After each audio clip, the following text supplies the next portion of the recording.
I do think about ways in which students learn and what the best learning is going to be for them.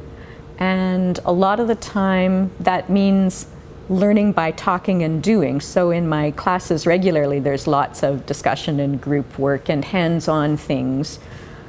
But for this particular version of English 387, we have a library project. And this particular project, what happens is that I take them to the library and we talk about what putting together a library collection of children's literature is like and how that differs with a university library versus a public library. And then they go out into the stacks and they find out what's there and they talk about what they think should be there. They come up with a list of particular areas in which they think the collection could use development.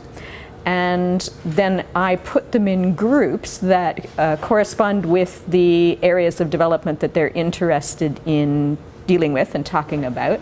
And then over the course of, this is for a 6-week intersession course, over the course of the next few weeks, they meet as a group, they do research and investigate what is available and what they think should be in the collection that isn't there yet.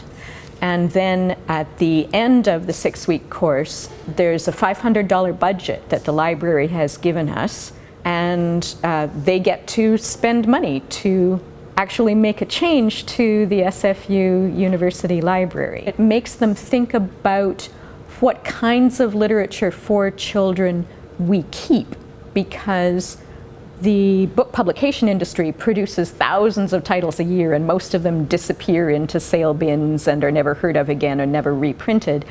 And so they have to think about what books are important and what criteria we need to use in order to keep a book or to use it in a curriculum, like in a school if they become teachers.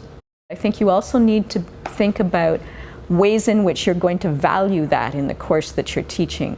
So for example, you need to make it worth the student's while, intellectually, emotionally, and not necessarily grades-wise, but perhaps grades-wise, that it's going to make a difference to them and it's going to be valuable to them instead of just some extra option on the side for bonus credit, which doesn't seem to have much of a value according to the professor. So put it in and make it clear that you value it, I think.